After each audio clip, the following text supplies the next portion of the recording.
Hello, my dear listeners. Welcome to the We Stories. Today I prepared three interesting stories for you. The first one is horror. The second one is intrigue. And the third one is detective. My English is not perfect yet, but I want to share interesting stories with you, bring your emotion and become better with you. So take your place, take your food, and let me tell you a new story.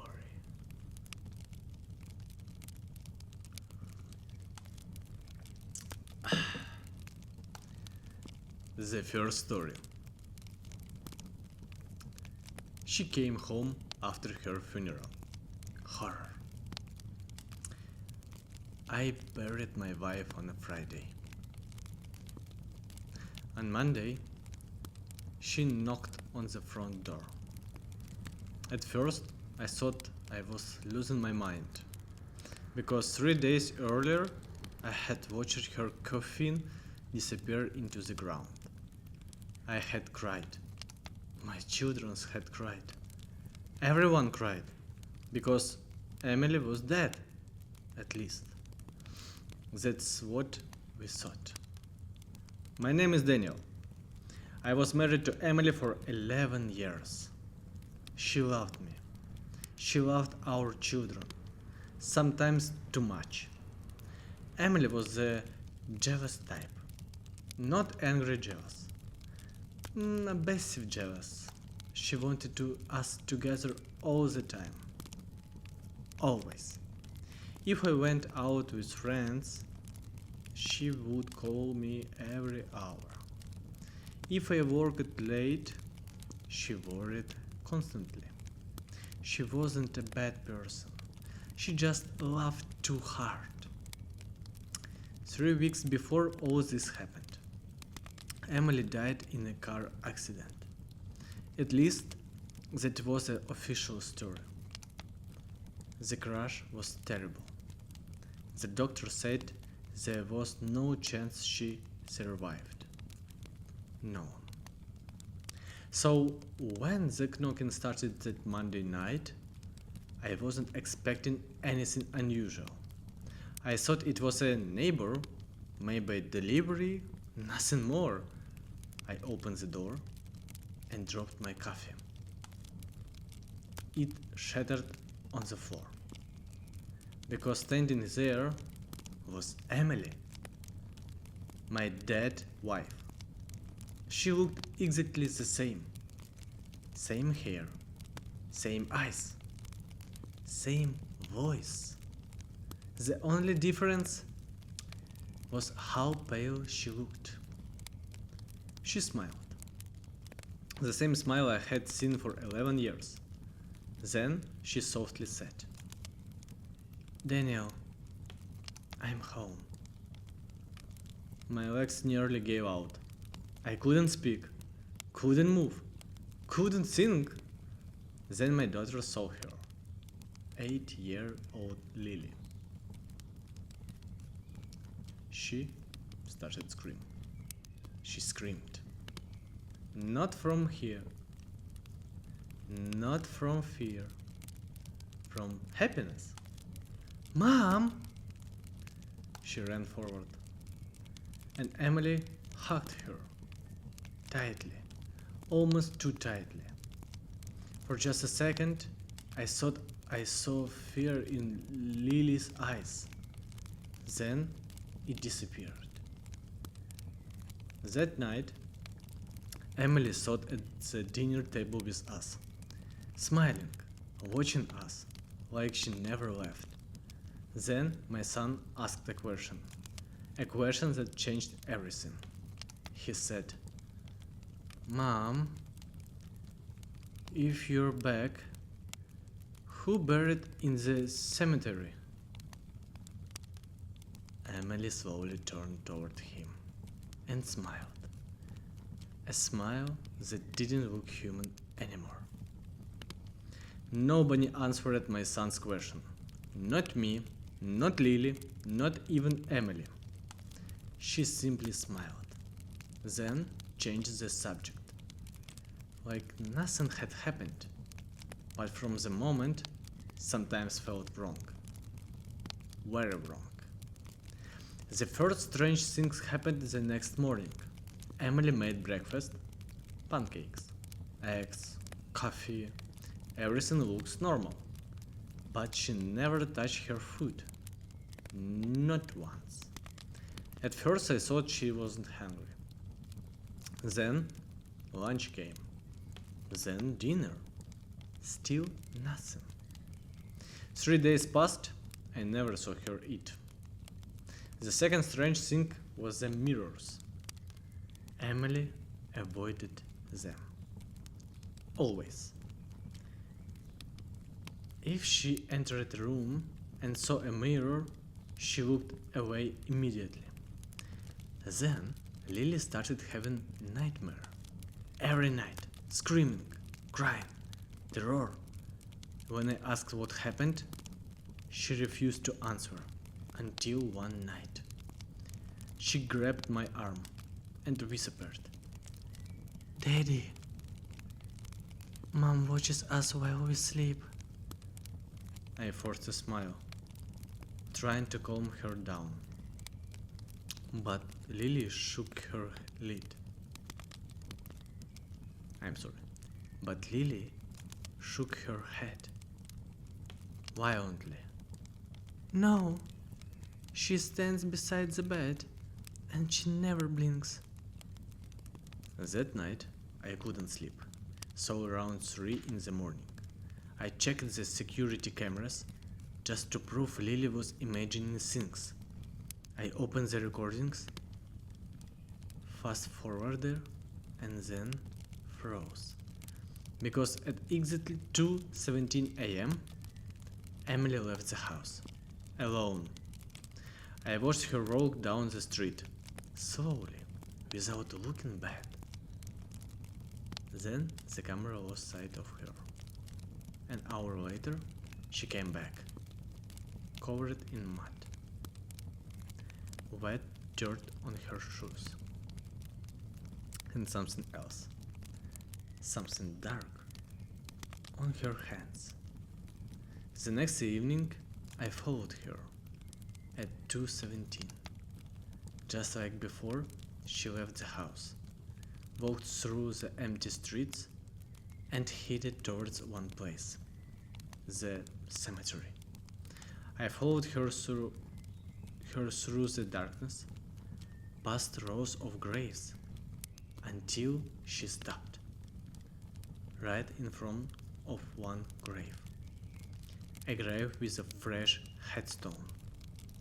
I stepped closer and read the name. Emily Carter, my wife. Then Emily knelt beside her own grave, placed her hand on the dirt, and quietly whispered, "I don't want to be alone anymore." The next morning, I wanted to leave. Take the kids, drive somewhere far away, and never come back. But how do you explain that to your children?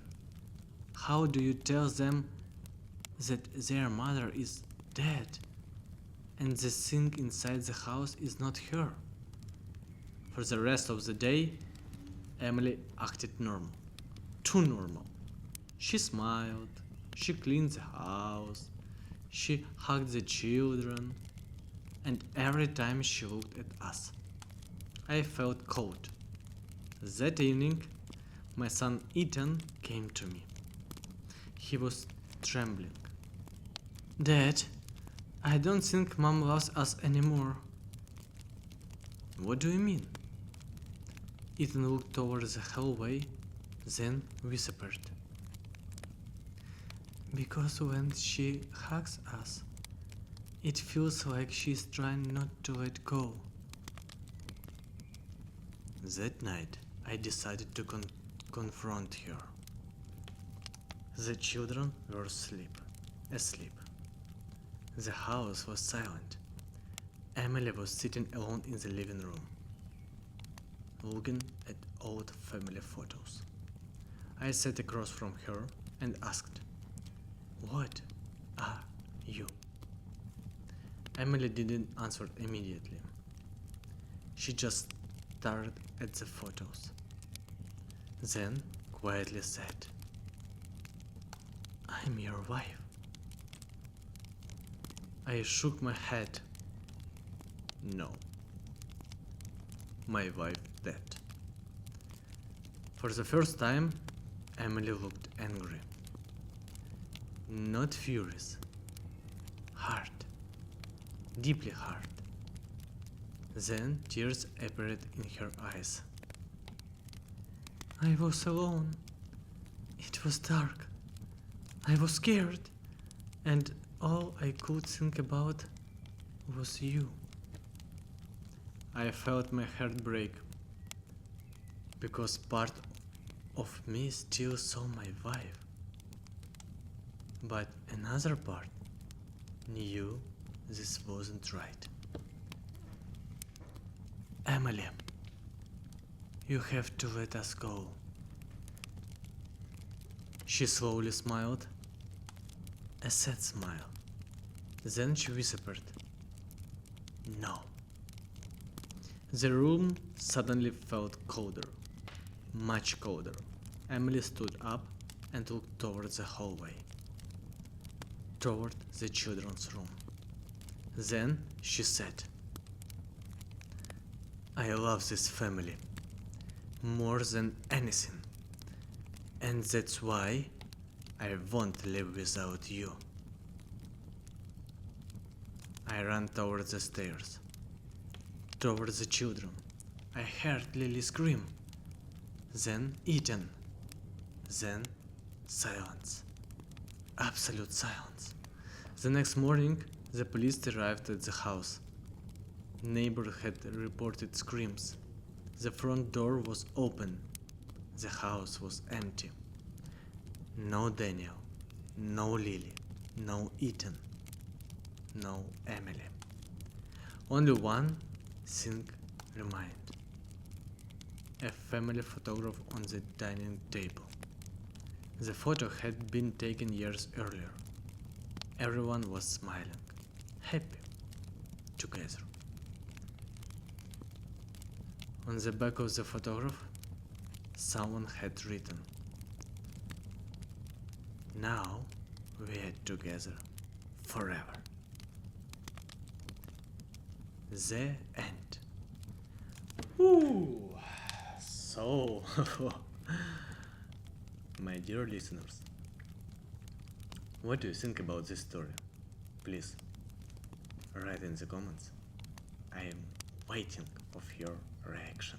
And now we move to next story.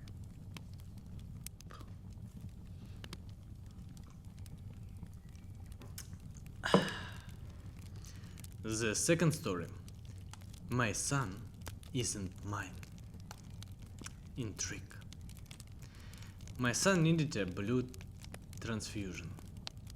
That's when the doctors told me something impossible.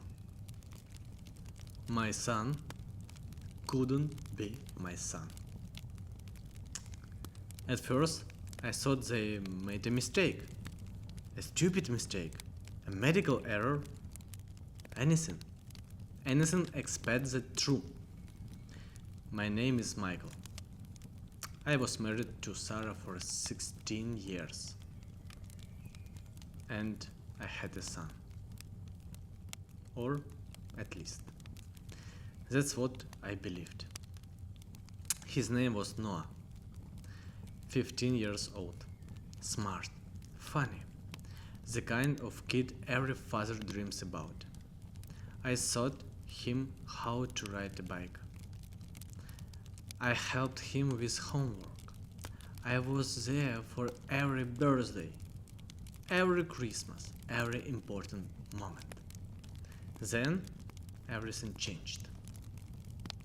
One rainy evening, Noah was hit by a car.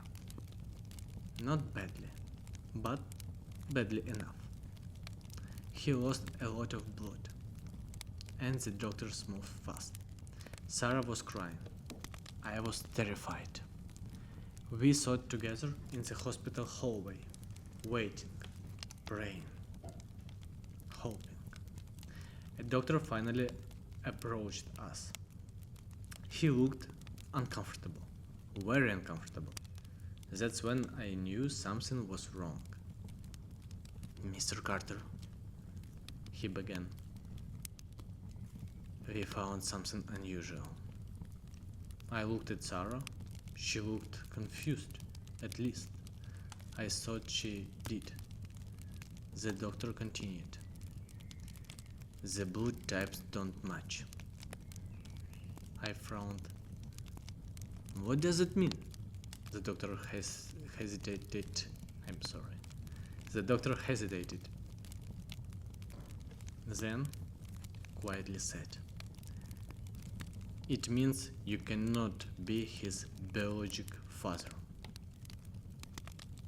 The hallway disappeared. The sounds disappeared. Everything disappeared. Except those words. I slowly turned towards Sarah. She was staring at the floor. Not shocked, not confused, just silent. And in the moment, for the first time in 16 years, I started wondering how many lies can fit inside a marriage. I didn't say a word on the drive home, not to Sarah, not to Noah, not to anyone. I just drove and thought. The doctor's word kept repeating in my head. You cannot be his biological father. Again and again and again. That night, I couldn't sleep.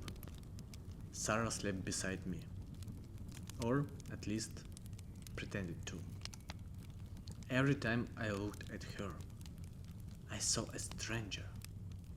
The next morning, I ordered a DNA test. DNA test. I didn't tell Sarah. I didn't tell Noah. I needed the truth first. The results arrived 10 days later. I remember every second. The email, the attachment, my shaking hands. I opened the report and there it was. Probability of paternity. Probability of paternity.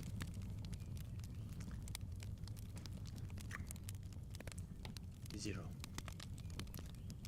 0%. I stared at the screen for 1 minute, maybe 2, I don't know, because my entire life had just collapsed. Then the memories started coming back. Little things I ignored for years. A business trip Sarah took 16 years ago. The mysterious co-worker she always talked about. The sudden pregnancy. The dates. The timing. Everything. For years. The answers had been right in front of me. I just never wanted to see them. That evening, Sarah walked into the kitchen. She immediately knew something was wrong, because I was holding the report. Her face changed instantly. She didn't ask what it was. She already knew. Michael, she whispered. But I raised my hand.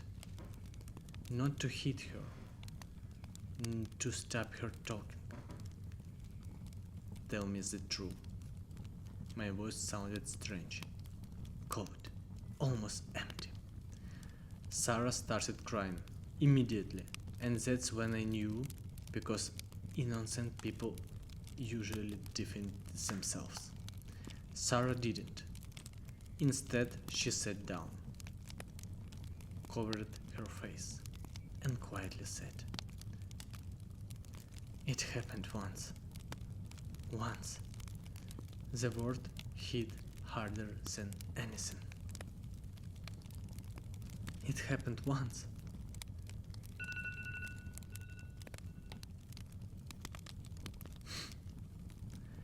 Sarah kept repeating those words, like they were supposed to make things better, like 15 years of lies could be explained away by one sentence.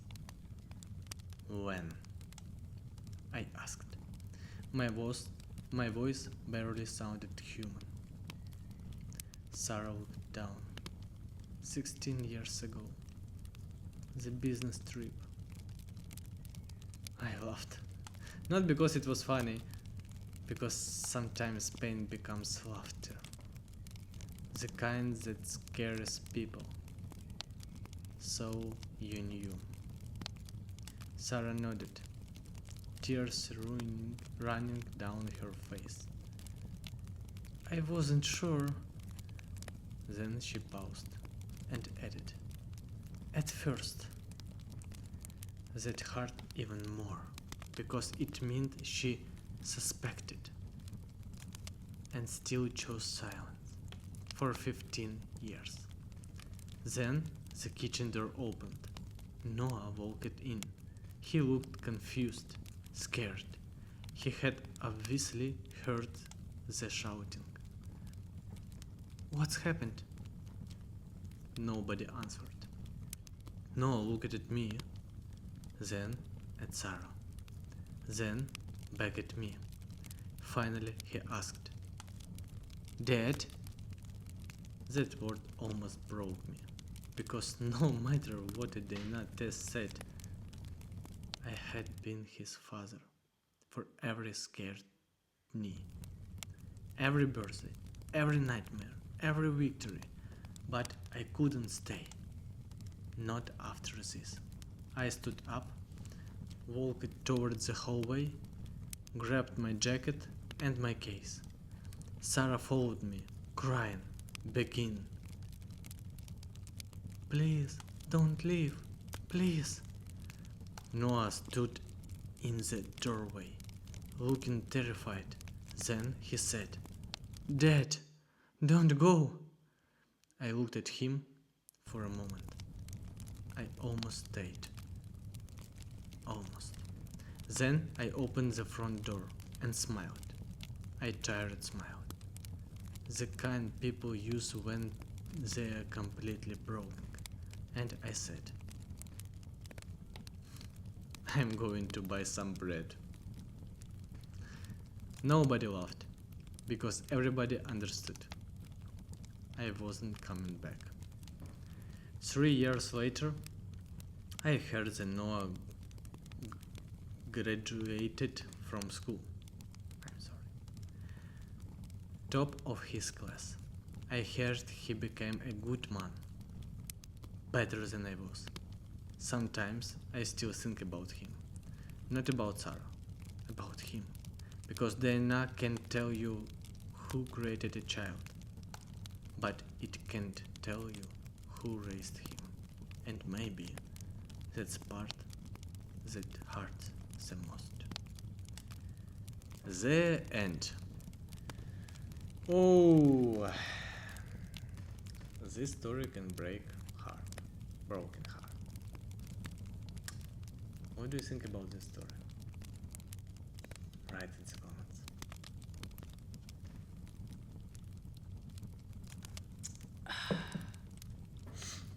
The third story, the dead man's alibi. Detective. The main suspect was impossible, because he had been dead for 3 days, and yet someone saw him leaving the crime scene.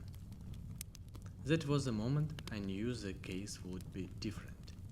My name is Detective James Walker. I had investigated murders for nearly 15 years, and one thing was 13. Dead people don't kill. The victim was a woman named Olivia Hart, 28 years old, successful, beautiful, well liked, at least on the surface. She was found dead in her living room late Tuesday night. No signs of forced entry, no fingerprints, no weapon, almost nothing. Then came the witness, an elderly woman who lived across the street. She called the police, and she was terrified. She told us she saw a man leaving Olivia's house around 10 o'clock, walking calmly, like nothing happened. Did you recognize him? I asked.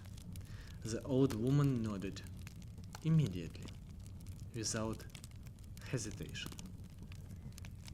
It was Ethan Brooks.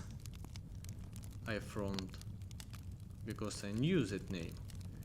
Everybody in town knew that name. 3 days earlier, Ethan Brooks has died in a motorcycle accident. There was a funeral, a death certificate, a burial, everything. That's impossible, I said. The old woman shook her head. No, I knew what I saw. The next morning, I visited Ethan's grave. Fresh flowers, fresh dirt. Everything looked normal, but something didn't feel right. Then I met Olivia's sister, Emma Hart. She was devastated. Or at least appeared to be. Then I met Olivia's fiancé. Sorry guys. Daniel Ross. He claimed they were planning a wedding, a future, a life together. And finally, I met Ethan's best friend, Ryan Cole, the last person who spoke to Ethan before his death. When I asked about Olivia, Ryan became nervous, just for a second, but I noticed it, because that's what detectives do. We notice things, small things, important things, the things people try to hide. And as I left Ryan's house, he said something strange, very strange. He said, Ethan always said, if something happens to Olivia, look closer than you think. And suddenly, this case became much more dangerous. The next day, I went back to Ethan Brooks' house. His parents were still living. The funeral had been only a few days ago. Everything in the house felt frozen in time. I asked if I could look through Ethan's room. His mother nodded. She looked exhausted. Take whatever you need. I spent almost 2 hours searching. Nothing. Just old books, old photos, old memories. Then I found a flash drive, hidden inside a desk drawer. A strange place to hide something, which meant it was important. Back at the station, I plugged it into my computer. There was only one file, a video, recorded 2 days before Ethan died. I pressed play. Ethan appeared on the screen. He looked nervous, very nervous.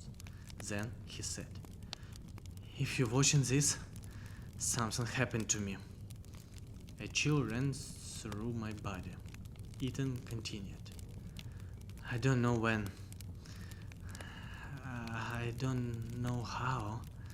But if anything happens to Olivia, look at Ryan. I sat up straight. Ryan Cole? His best friend? The same man I had interviewed yesterday. The video continued. Ethan looked directly into the camera, then said, Ryan always wanted what I had. My car, my business, my life, and Olivia. I replied the part 3 times. Then I called for Ryan's financial records. And suddenly things started making sense. Ryan was drawing in debt. Huge debts. And after Ethan's death, he had access to part of Ethan's company. A lot of money. Then another piece appeared. A security camera. Not near Olivia's house. Near a gas station. 20 minutes before the murder. The footage showed a man wearing Ethan's jacket, Ethan's cap, walking exactly like Ethan. At first glance, it looked like a ghost, but I noticed something. A tiny detail, a tiny detail. The man limped slightly. Ethan never limped. Ryan did. And suddenly, the dead man wasn't my suspect anymore. His best friend was. The next morning, I brought Ryan Cole in for another interview. This time, I already knew he was lying. The only question was, how much? Ryan walked into the room confidently, too confidently, like a man who thought he had won. I placed 3 photographs on the table, the security footage, the jacket, and the gas station image. Ryan looked at them, then smiled. Interesting. He leaned back in his chair. But you still can't prove anything. I nodded. You're right. For a second, Ryan looked relieved. Then I placed a tablet in front of him and pressed play. Ethan appeared on the screen. Ryan's smile vanished instantly. The room became silent. Ethan's recorded voice filled the room. If anything happens to Olivia, look at Ryan. Ryan stopped breathing for a moment. Then his face hardened, cold, almost hateful. I looked directly at him. Why did you kill Olivia? Ryan laughed, a strange laugh. The laugh of a man who was finally tired of pretending. You're asking the wrong question, he said, then leaned forward. The question is, why do you think Ethan died? My stomach dropped. Because suddenly this case became much bigger. Ryan smiled. The motorcycle accident wasn't an accident. For several seconds, nobody spoke. Then Ryan continued. I cut his brake line. I watched him right away. And I knew he wouldn't come back. I stared at him, trying to understand why. Then Ryan answered without being asked. Because he already knew the game was over. Ethan had everything, the business, the money, the future, and Olivia. Tears appeared in his eyes, not sadness, jealousy. Years of jealousy. Then he whispered, I didn't want his money. I wanted his life. After Eden died, Ryan thought Olivia would eventually choose him. But she didn't. She rejected him. She was beginning to suspect something about Ethan's death. So Ryan killed her too. Then, dressed in Ethan's clothes, walked past witness and created the ghost story. 3 hours later, Ryan Cole was charged with 2 murders. Ethan Brooks, and Olivia Hart. As I left the station that night, I looked at the case file one last time and thought about something Ryan said. People are afraid of ghosts, but most monsters are still alive. The end of story. Oh, so my lovely listeners, what do you think about this detective story? Write in the comments. So, thank you, my dear listeners, for spending this time with me. If you like the story, please like, subscribe, and I'm waiting for you tomorrow, because tomorrow you hear a new interesting stories. Thank you and have a good day. See you again soon, my dear listeners.